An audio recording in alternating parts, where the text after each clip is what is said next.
Hello दोस्तों, नमस्कार। तो जैसा कि हम लोगों ने छायावाद पर प्रश्नोत्तरी प्रारंभ की है और उस पे 50 प्रश्नों को हम लोगों ने हल कर लिया है। आइए हम लोग उसके आगे 51 नंबर प्रश्न से शुरुआत करते हैं। यदि आप लोगों ने पहले वाली वीडियो नहीं देखी है तो डिस्क्रिप्शन बॉक्स में नीचे लिंक दिया गया है, वहाँ से क्लिक करके देख सकते हैं। आज की हमारी प्रश्नोत्तरी 50 प्रश्नों पर रहेगी, जो कि ये रहा। पहला प्रश्न है कि जयद्रथ वध के रचनाकार कौन है? और आपके सामने ऑप्शन है मैथिली शरण गुप्त, जयशंकर प्रसाद, रामधारी सिंह दिनकर और पंत। सही उत्तर का आप लोग चयन करें। तो जैसा कि जयद्रथ वध मैथिली शरण गुप्त ने लिखा है, तो राइट आंसर इज 1। इसके बाद दूसरा प्रश्न है कि चारुचंद की चंचल किरणें खेल रही हैं जलथल में, यह पंक्ति किस काव्य रचना से ली गई है? पंचवटी, तुलसीदास, आंसू, प्रेम पथिक। 52 नंबर का आप लोग सही उत्तर का चयन करें। तो सही उत्तर हो जाएगा पंचवटी से।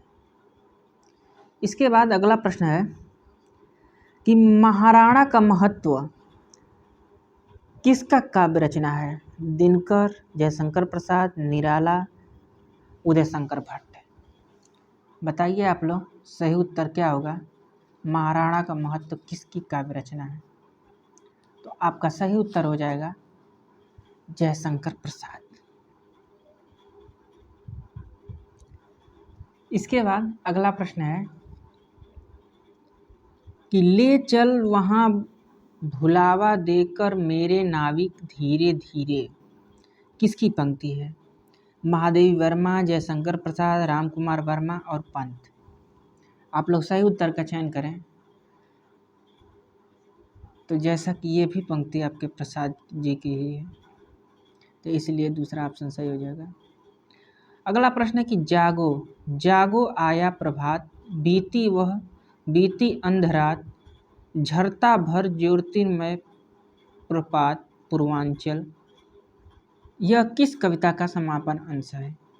झरना, पंचवटी, तुलसीदास, जूही की कली। 55 नंबर का आप लोग सही उत्तर का चयन करें। आपका सही उत्तर क्या होगा बताइए। तो जैसा कि आपका सही उत्तर हो जाएगा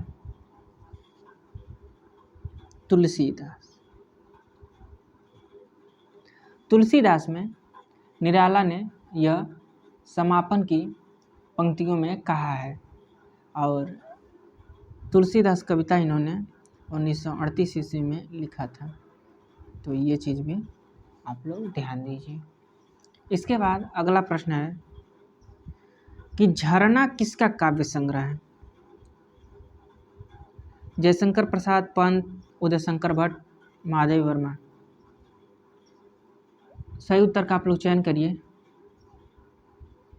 तो जैसा कि झरना को जयशंकर प्रसाद ने लिखा था,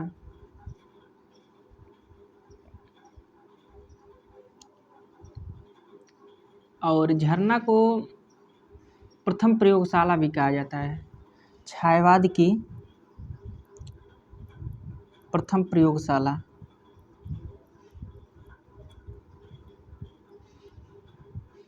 और ऐसे प्रश्न बनते रहे हैं हमेशा से कि किसको छायावाद की प्रयोगशाला कहा जाता है? तो झरना। अगला प्रश्न है कि झरना का प्रकाशन वर्ष बताइए। 1920, 1918, 1923, 1915।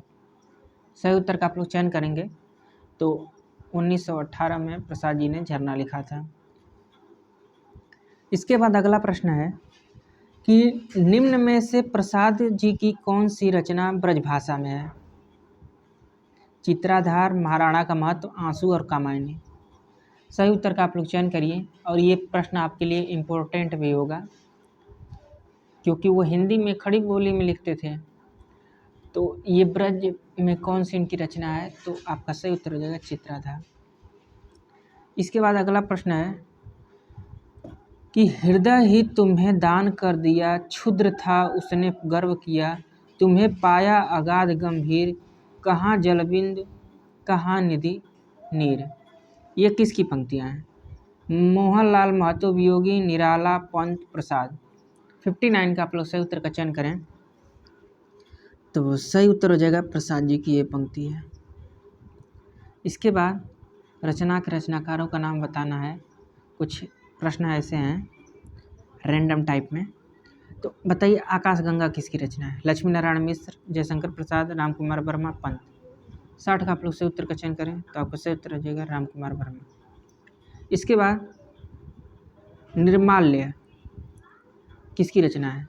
मोहनलाल महतो वियोगी, आरसी प्रसाद सिंह, पंत, निराला। सही उत्तर का चयन करें तो आपका सही उत्तर हो जाएगा आरसी प्रसाद सिंह।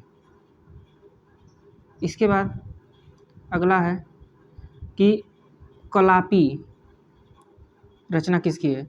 आरती प्रसाद सिंह, गोपाल सिंह नेपाली, रामकुमार वर्मा, पंत।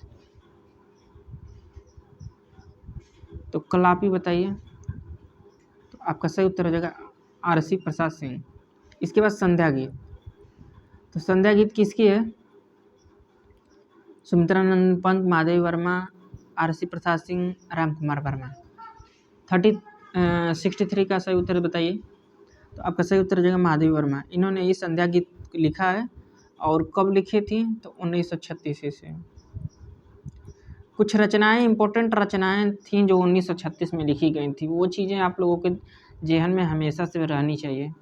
इसके बाद अगला प्रश्न है कि लहर, लहर के रचनाकार कौन है? आरसी प्रसाद सिंह, जयशंकर प्रसाद, पंत, रामकुमार वर्मा। तो आपका सही उत्तर हो जाएगा जयशंकर प्रसाद। इन्होंने ही लहर 1933 ईस्वी में लिखा था। इसके बाद आगे है कि शेर सिंह का शस्त्र समर्पण प्रसाद जी की किस रचना में संकलित है? लहर, कामायनी, प्रेम पथिक, चित्राधार। आप लोग सही उत्तर का चयन करें तो आपका सही उत्तर हो जाएगा लहर। लहर में यह संकलित है। इसके बाद 66 नंबर प्रश्न कि राम की शक्ति पूजा का रचना वर्ष बताइए। 1936, 1930, 1940, 1932। जैसा कि आप लोग सभी लोग जानते हैं कि राम की शक्ति पूजा निराला जी ने 1936 ईस्वी में लिखा था और ये बंगला रामायण का मतलब बंगला रामायण से ये लिया गया है। इसकी जो कह सकते हैं कि आधार ग्रंथ है बंगला रामायण। ये वो जो प्रश्न बनता है कि किससे संबंधित है और आपके सामने ऑप्शन दे देता है रामचरितमानस, फिर वाल्मीकि रामायण, कंब रामायण। तो आप लोग कंफ्यूज ना होइएगा, बंगला रामायण को आप लोग ध्यान रखिएगा। आइए हम अगला प्रश्न देखते हैं। तुलसीदास किसकी काव्य रचना है? आप लोग सही उत्तर का चयन करें। रामचंद्र शुक्ल, निराला, तुलसीदास, नंदलाल वाजपेयी। 67 का आप लोग सही उत्तर का चयन करें तो जैसा कि आप सभी लोग जानते हैं कि तुलसीदास निराला की रचना है जिसको कि उन्होंने 1938 ईस्वी में लिखा था। अगला प्रश्न 68, सुमित्रा नंदन पंत का जन्म कहाँ हुआ? गढ़ा कोला, सिही ग्राम, कौसानी ग्राम, मेदिनी ग्राम। सही उत्तर का चयन करिए। जैसा कि अगर ये प्रश्न आपको आ रहा होगा तो बहुत सरल लगेगा, लेकिन अगर नहीं आ रहा होगा तो बहुत कठिन लगेगा। तो ये आपका सही उत्तर हो जाएगा कौसानी ग्राम। कब हुआ था मान लीजिए पूछ दिया गया, 1900 में इनका जन्म हुआ था और 1977 में इनकी मृत्यु हुई थी, यानी कि टोटल 77 साल इनका जन्म काल रहा, जीवन रहा। इसके बाद 69, पंत जी की पहली कविता कौन सी है? उच्छ्वास, ग्रंथि, वीणा, गिरजे का घंटा। आप लोग सही उत्तर का चयन करिए कि पंत जी की पहली कविता कौन सी है तो आपका सही उत्तर हो जाएगा गिरजे का घंटा। इन्होंने 1916 में लिखा था और ये इनकी पहली कविता मानी जाती है। इसके बाद अगला प्रश्न है कि पंत जी की किस रचना को उनका अंतिम छायावादी काव्य माना जाता है। और ये आपके लिए बहुत ही इम्पोर्टेंट प्रश्न होगा। गुंजन, वीणा, पल्लव, ग्रंथि, सही उत्तर का आप लोग चयन करेंगे। तो जैसा कि आपका सही उत्तर हो जाएगा, उनकी छायावादी अंतिम काव्य संग्रह गुंजन को माना जाता है, जो कि 1932 ईस्वी में था। बाकी यदि आपको लग रहा है कि युगांत है, तो युगांत प्रगतिवादी रचना है। जो युगांत लिखे थे वो युगांत ये 1936 में यहाँ से छायावाद का अंत हो गया था, घोषणा कर दिए थे। तो ये इनकी छायावादी रचना नहीं है, ये प्रगतिवादी रचना है। ठीक है, तो इसके कन्फ्यूजन में ना रहिए, ये आपका सही हो जाएगा गुंजन ही।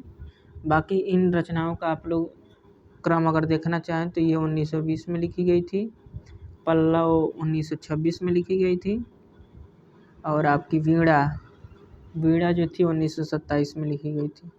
तो ये चीज़ें आप लोग देख भी सकते हैं। इसके बाद अगला प्रश्न है कि सुख दुख की भावावेशमयी अवस्था विशेष का गिने चुने शब्दों में स्वर साधन के उपयुक्त चित्रण कर देना ही गीत है। ये गीत की परिभाषा किसकी है? और आपके सामने ऑप्शन दिए गए हैं, जयशंकर प्रसाद, महादेवी वर्मा, रामचंद्र शुक्ल, राम कुमार वर्मा। आप लोग सही उत्तर का चयन करेंगे कि ये किसकी परिभाषा है। तो आपका सही उत्तर हो जाएगा महादेवी वर्मा।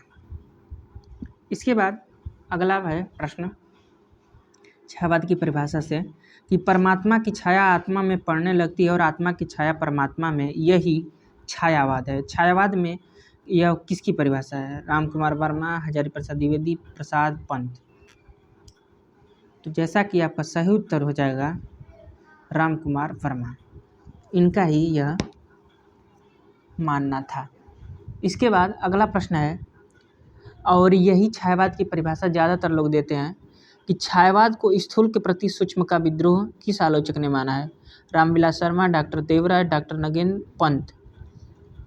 73 नंबर का आप लोग सही उत्तर का चयन करें तो आपका सही उत्तर हो जाएगा डॉक्टर नगेंद्र। और इसके अपोजिट एक परिभाषा आती है, वो भी पूछा जाता है कि वो किसकी परिभाषा है। जैसा कि नीचे देखिए दिया गया है कि छायावाद स्थूल के प्रति सूक्ष्म का विद्रोह नहीं रहा, एथोथी नैतिकता, रूढ़िवाद और सामंती साम्राज्यवादी बंधनों के प्रति विद्रोह रहा है। यह किसने कहा है? नंदुलाल वाजपेयी, रामविलास शर्मा, डॉक्टर नगेंद्र प्रसाद। तो आप देख रहे हैं कि इन दोनों में सिर्फ ये इनका मानना है कि स्थूल के प्रति सूक्ष्म का विद्रोह है, और ये स्थूल के प्रति सूक्ष्म का विद्रोह नहीं रहा। ये दोनों प्रश्न हमेशा से बनते रहे हैं, और जल्दीबाजी में, समय के भाव में या हड़बड़ी में आदमी गलत करके चला आता है। तो ये गलती आपको नहीं करनी है। ये विद्रोह रहा डॉक्टर नगेंद्र का है, और नहीं रहा ये रामविलास शर्मा का है। ये चीज़ आपको क्लियर कट होनी चाहिए। इसके बाद अगला प्रश्न है 75 नंबर कि सृष्टि के बाह्याकार पर इतना लिखा जा चुका था कि मनुष्य का हृदय अभिव्यक्ति के लिए रो उठा। स्वच्छंद छंद में चित्रित उन मानव अनुभूतियों का नाम छाया उपयुक्त ही था, और मुझे तो आज भी उपयुक्त ही लगता है। छायावाद से संबंधित यह किसका कथन है? जयशंकर प्रसाद, महादेवी वर्मा, नंदुलाल वाजपेयी, पंत। आप लोग सही उत्तर का चयन करिए तो आपका सही उत्तर हो जाएगा महादेवी वर्मा। इसके बाद अगला प्रश्न है कि मानव अथवा प्रकृति के सूक्ष्म किंतु व्यक्त सौंदर्य में आध्यात्मिक छाया का भाव मेरे विचार में छायावाद की एक सर्वमान्य व्याख्या हो सकती है। ये किसकी पंक्तियाँ हैं? नंदुलाल वाजपेयी, आचार्य शुक्ल, प्रसाद, महादेवी वर्मा। 76 का आप लोग सही उत्तर का चयन करिए तो आपका सही उत्तर हो जाएगा नंदुलाल वाजपेयी। ये उनका मानना था। इसके बाद अगला प्रश्न है कि देखते नहीं मेरे पास एक कवि की वाणी, कलाकार के हाथ, पहलवान की छाती और फिलासफर दार्शनिक के पैर हैं। अपने बारे में यह किस कवि का कथन है? महावीर प्रसाद द्विवेदी, निराला, माखनलाल चतुर्वेदी, पंत। 77 का आप लोग सही उत्तर का चयन करिए। तो ये आपके क्रांतिकारी कवि निराला जी का स्टेटमेंट है। इसके बाद अगला प्रश्न है कि निराला का प्रथम काव्य रचना, काव्य संग्रह कौन सा है? अनामिका, जूही की कली, अणिमा और बेला। 78 का आप लोग सही उत्तर का चयन करिए। तो आपका सही उत्तर हो जाएगा जूही की कली। इसके बाद अगला प्रश्न है कि मयूर ब्याल पूंछ से जुड़े हुए हैं, अपने और अपने काव्य के संबंध में सूत्र रूप में किसने कहा था? भारतेंदु, पंत, निराला, रामविलास शर्मा। 79 का आप लोग सही उत्तर का चयन करिए।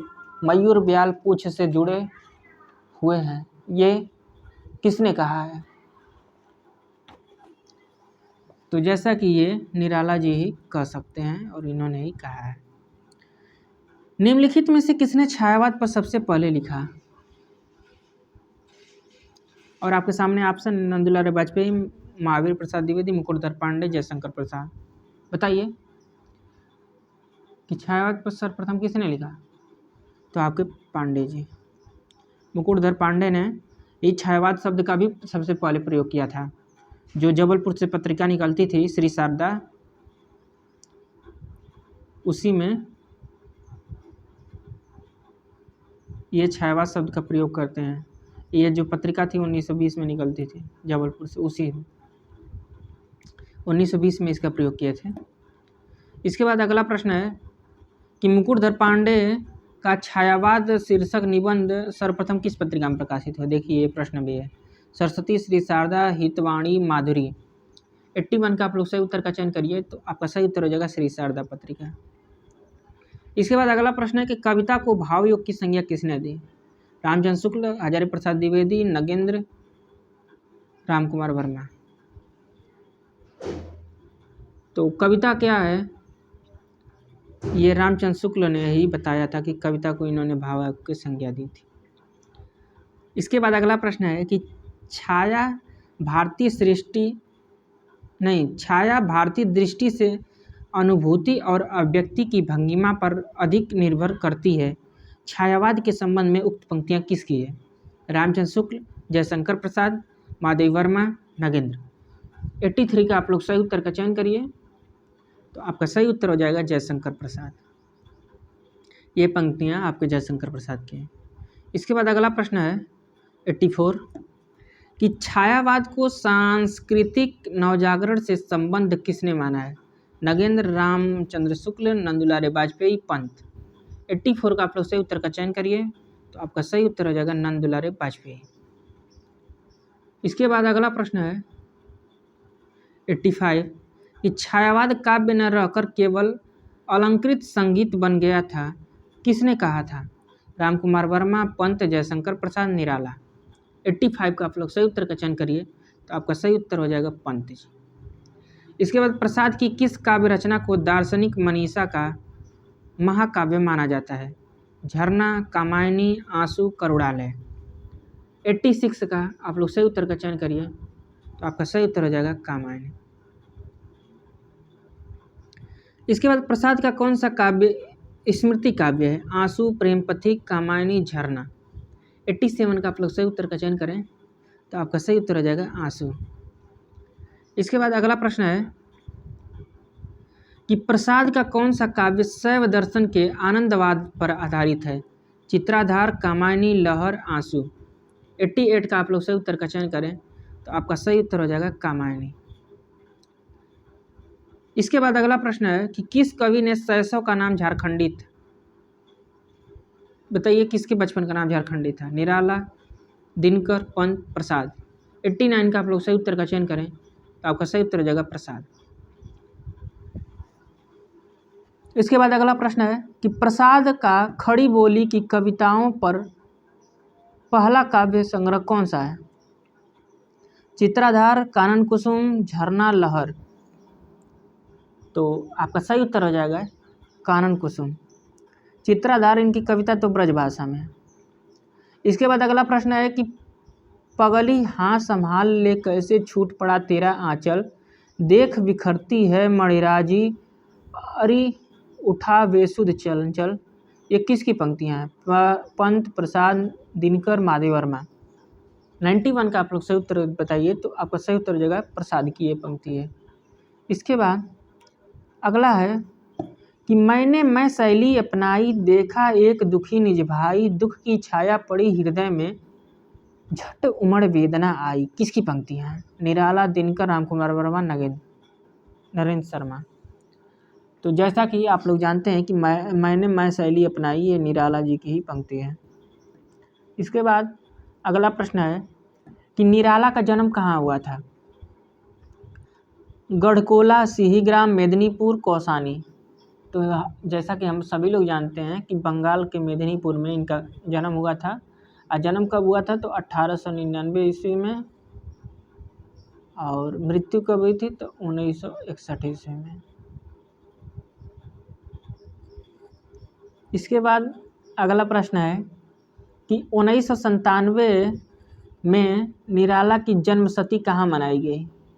मेदिनीपुर, कौसानी, गढ़कोला, सिहीग्राम। सही उत्तर का आप लोग चयन करिए।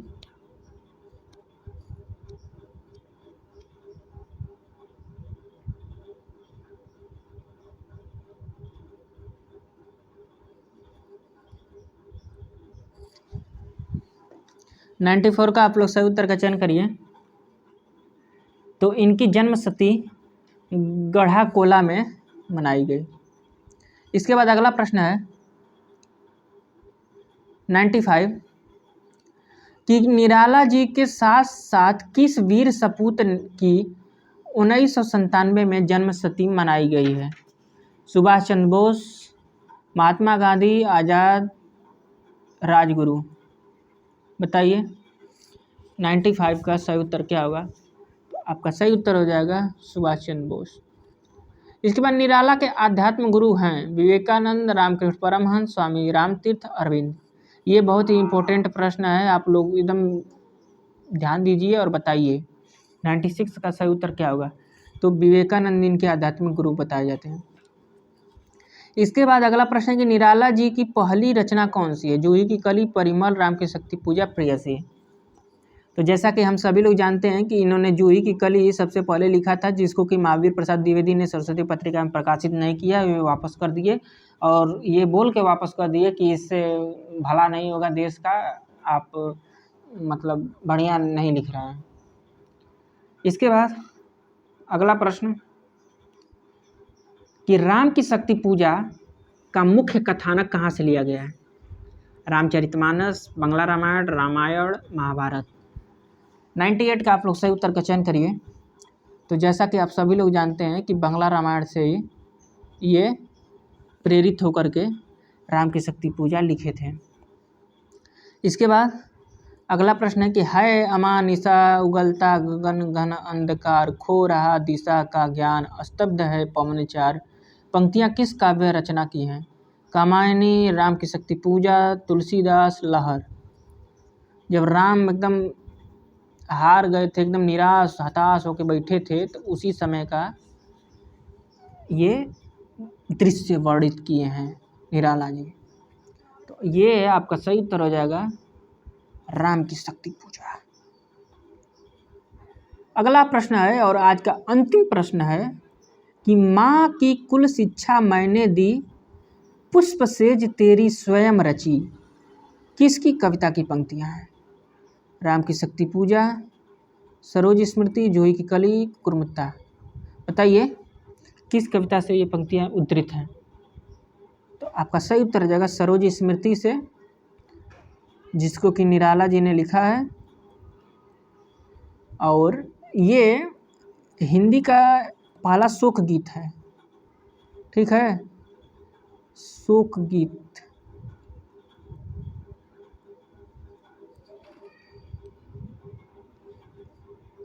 तो ठीक है दोस्तों, यहाँ तक देखने के लिए आपका धन्यवाद। हम लोग इसके आगे की प्रश्नोत्तरी अगले वीडियो में करेंगे। नमस्कार।